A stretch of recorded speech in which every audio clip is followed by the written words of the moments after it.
So Bethesda have released the beta test version of the survival mode thingamajig that they're going to add to Fallout 4. People are trying it out and of course leaving feedback. Some of that feedback has been getting somewhat heated, and there have been arguments back and forth as to whether or not certain features should be optional. And I have noticed that there is, well, a lack of understanding from some people as to why people don't like certain features. Specifically, the one I'm thinking of is the save on sleep mechanic. A lot of people who enjoy that mechanic don't understand why it is some of us just won't even try it. It's a non-starter for us. And I think it comes down to not really understanding why people like me play a game like Fallout 4. And so I thought I would attempt to explain why as quickly as possible.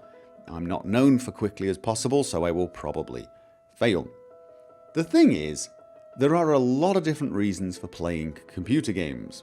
I mean, obviously they all come under the overriding reason of to have fun, but you can play them in different ways to achieve different things.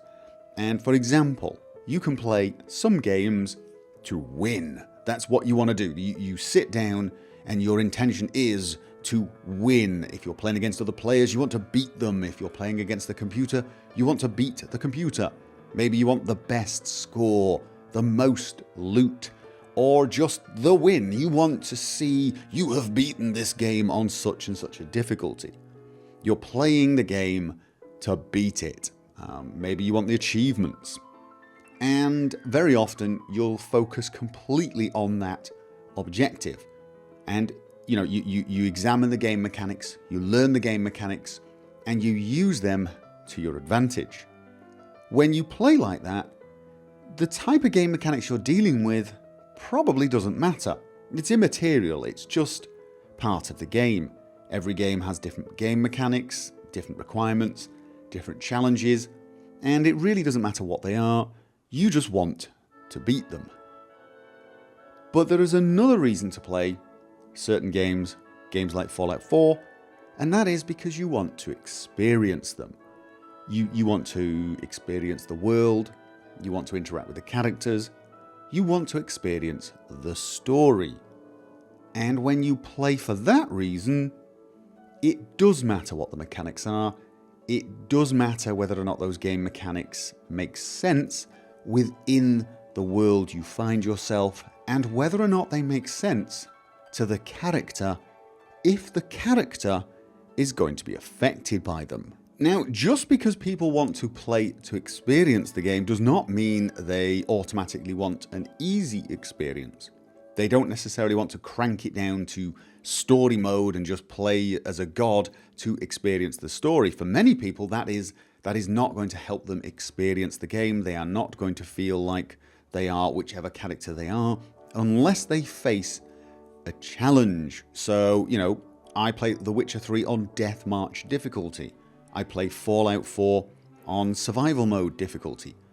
I want to experience those games. I don't want to beat them. I don't care about winning, but I want to experience them on the toughest difficulty because that feels more, I don't know what the word would be, real to me. Having tough fights, having to fight for my life helps me connect with the character in those games. But I am not trying to beat the game. Now, many of the proposed changes for the survival mode make perfect sense when playing to experience the game. Ammo weight, for example. This is something that's going to be a challenge to all of us because we can no longer bring 5 million bullets, 250 rockets, and 50 mini nukes. We've got to choose what ammunition we take with us, and that is obviously going to add to the challenge. But it's a challenge that the character faces alongside you as the player. The character has got to decide what ammunition he is going to carry because he knows he can only carry a certain amount of weight. It makes perfect sense to the character. In my case, my character's called Frank. He knows how much he can carry. he has to decide how much ammunition to bring, how much space to leave in his backpack so he can collect more junk, and so on. The save game mechanic is different, because the save game mechanic is not something that the in-game character knows about. It's not something he or she ever experiences because, of course, the in-game character is unaware of the fact that they are, a game character. They do not know that when they die, they can reload. Otherwise, it wouldn't make sense unless you're playing the Groundhog Day game or something, so you die and you come back to life. I mean, there are some games where that does make sense. Dark Souls, for example, you play an undead character. You know when you die, you will come back, be risen at the nearest bonfire, the last bonfire, and you will carry on lamenting what you have lost in the process. Obviously, in a game like Fallout 4, that is not the case. When you reload, what you are doing is you are resetting time. Your character really doesn't know what happened because what happened didn't happen. You're getting another run at the same event. And the save game process is something that happens very much outside of the Fallout 4 character's knowledge. You press the quick save button and the game saves. The character in game doesn't do anything. There's no response from the in-game character. He didn't need to do anything. He had to take no special precautions. The same is true if you save manually, as in you press escape, go to the menu. When you press escape and bring up the menu, time stops for your in-game character. Everything you do in the menu does not happen to your character. You can see where this is going. When you have to go and sleep to save, your character is essentially making a copy of themselves. And you could argue, well, they don't know about it, it just happens in the background. The problem is, we all know that's a lie. And we do. We all know you're going to be thinking, oh, I've not slept in 25 minutes, and I've got a lot of really good junk, and I've killed a lot of stuff and gained in the level, and I don't want to die and lose it all, so I better go and sleep. Okay, so now your character's running away from whatever mission he was on to go and have a 1 hour sleep, even though he's not tired. He's not tired, but he's going to do it. And that makes no sense. And it doesn't. It makes absolutely no sense whatsoever. The character is either aware that he has to do that in case he dies, so he doesn't want to repeat earlier parts of his life, which just makes it ridiculous. Or you have to come up with some strange role-playing reason why your character is absolutely obsessed with his bed. The other option, and people are going to say, no, you could do this, you could just ignore it, carry on. Yes, you could. And then you could lose 3 hours of play. Oh, well, that's the price you pay. No, it's not. That's just not. That is not a price I'm willing to pay. And if you want to beat your chest and talk about, oh, well, you're not really hardcore, you're a casual, go have fun. But for me, a game like Fallout 4 isn't, again, it's not a game I play to win. If I was playing to win, then yes. I don't mind repeating something over and over and over and over and over again until I get it right. We did the same with Vermintide the other day. We had a mission that wasn't going right, and we just kept doing it until we got it right. And that was fun. But I don't play Vermintide to role-play my character and experience the story. I do it to win. Same was true in Payday 2, TF2, Left 4 Dead. I'm not role-playing, I'm not, for want of a better word, immersed in the game. I'm playing it to win. When I play Fallout 4, I am not. I don't want to repeat the same 3-hour bloody battle or the same 4-hour adventure through the glowing sea 5 times until I get it perfect. I've got no interest in that, zero interest in that. That sounds boring as hell. Boring as hell to just repeat the same thing over and over and over. So that's not really an option, and I think most of you realize that. I think, if you're trying to play a game for the story, There needs to be a constant feeling of progression. Yes, you die and you lose a little bit of progress. You run forward very quickly, try and get through it, and then carry on. But if the repetition level is too high, it stops being a cohesive story and starts being a game once more. A game for you to beat, for you to win.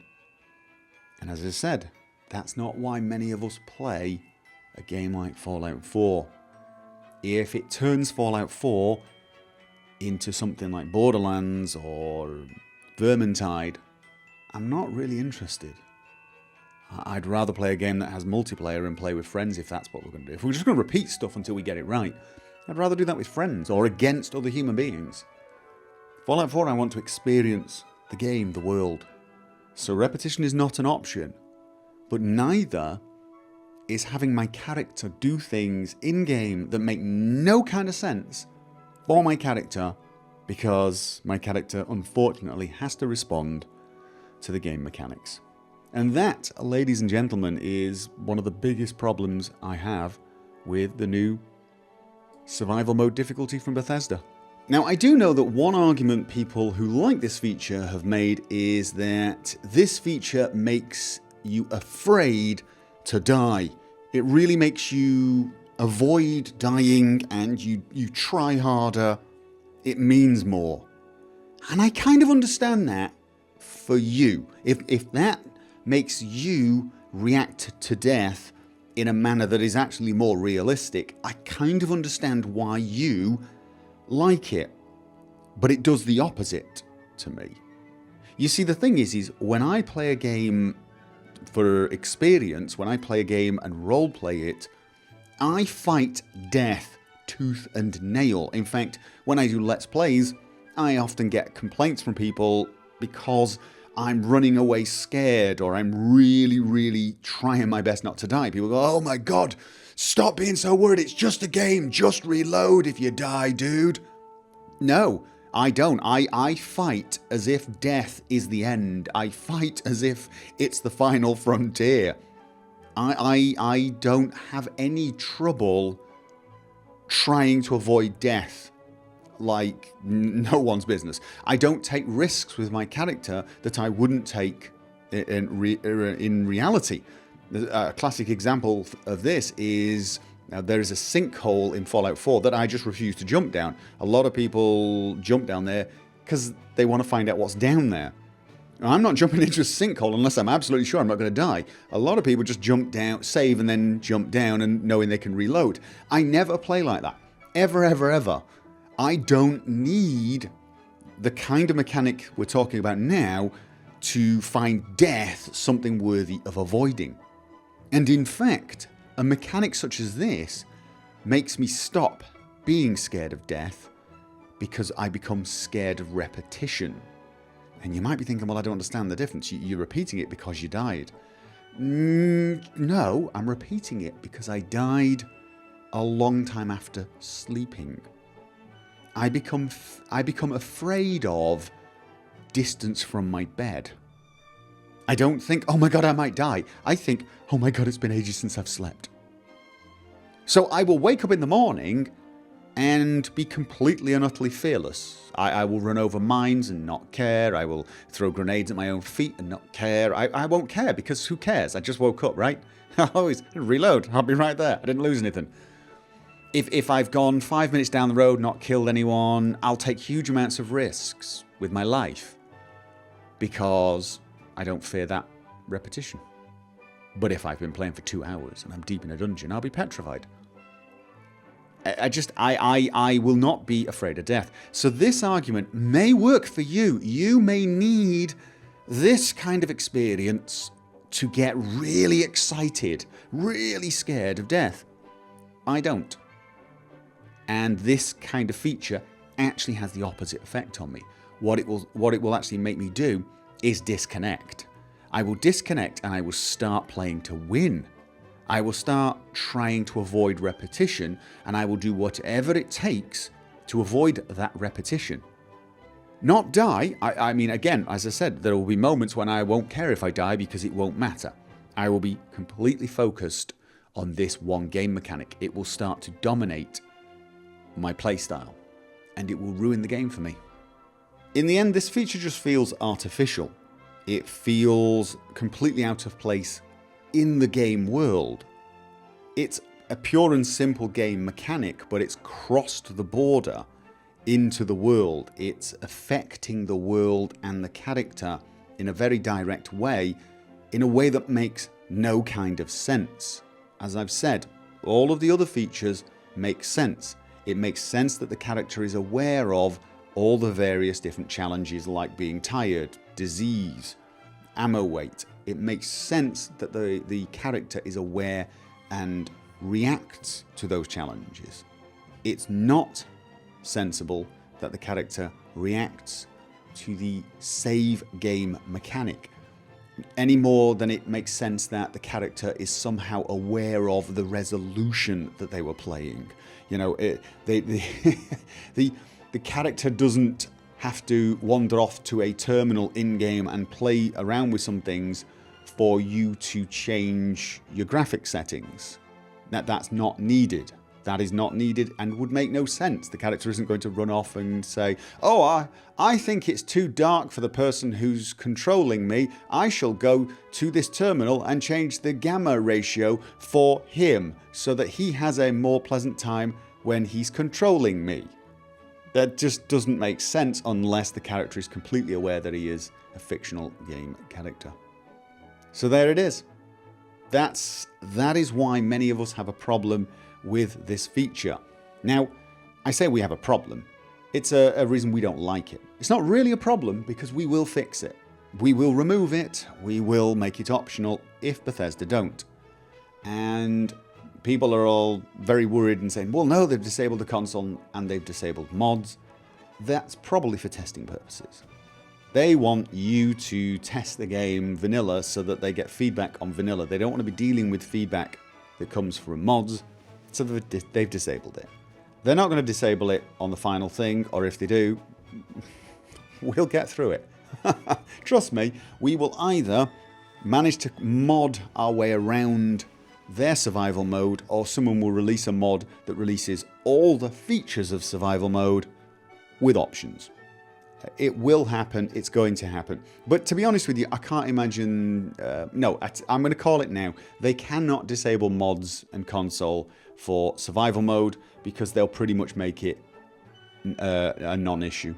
And the reason for that is in a year's time, there will almost be nobody playing an unmodded version of Fallout 4. Probably not even on the console, but certainly not on the PC.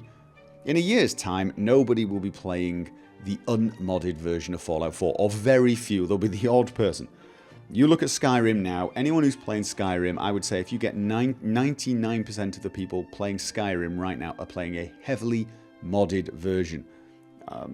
If you disable mods for survival mode, people just won't play survival mode. They'll download the survival mode mod that mimics all the same features, and there will be one, and they'll use that instead. So it's kind of pointless them disabling it. So it's not really a problem. This video is not a complaint about the system. It is more an explanation to those of you who don't understand why many of us just look at that particular feature and say, no, sorry, we're not interested. It's not that it scares us or we're not hardcore enough. It just doesn't interest us. It's not something that we find interesting. We don't find that challenging. We find that punishing. We don't find it fun. We find it immersion breaking. We find it destroys role playing. It's as simple as that. It makes the game less fun for us. Nothing to do with difficulty. Because there are plenty of other features that make the game more difficult that we'll embrace. That we will completely embrace. And some others might not. And you know what? If you're the sort of person who likes to fast travel and you don't want this to be forced on you, I support you on that. I personally think fast traveling ruins the game for me. If it doesn't ruin the game for you, if it's the other way around, then play it the way you want to play it. At least with the fast travel being forced off, there is a kind of in-game sensibility to that. It doesn't require that your character become completely aware of his game nature, but at the same time, I don't see the reason to force it on people. There is already the option to not fast travel. You just don't fast travel. And the argument quite often gets made, well, if it's not forced upon me, I won't stick to it. Then don't stick to it. If you don't want to stick to it, then don't stick to it. I've never had a problem sticking to my don't fast travel rule, because it's not a rule I forced upon myself to make myself suffer. It's a choice I made because that's the way I enjoy the game the most. If I start fast traveling, I grow very, very bored and very, very disconnected from the game. I start playing to win, and I find games like Fallout basically boring as hell to play to win. I really do. It's my choice. I've never had any difficulty sticking with it because it's a choice, not a restriction, so to speak. All the hardcore difficulty mode things I want, I will enjoy them. I don't need them to be forced upon me. I will enjoy them. The same is true of fast travel. The same is true of this save game mechanic. People who enjoy that style of play will do it automatically. They'll do it themselves. And if you're having problems sticking to your decision to not fast travel, just stop trying. Fast travel. You obviously enjoy playing that way. Otherwise, you wouldn't be tempted to play that way. You're denying yourself out of some sense of what? Obligation? Is it pride? Whatever it is, stop doing it. If you want to fast travel, fast travel. If you want to play the game on easy difficulty, play it on easy difficulty. If you want to use a mod that turns you into a god, do that. Play the way you want to play, and more importantly, don't insist that everyone else plays the way you want to play. That's all. Sorry, I didn't mean to preach. So there you go, but ladies and gentlemen, that's the problem some of us have with save on sleep mechanic, and that's why it will be gone, whether Bethesda like it or not. There you go.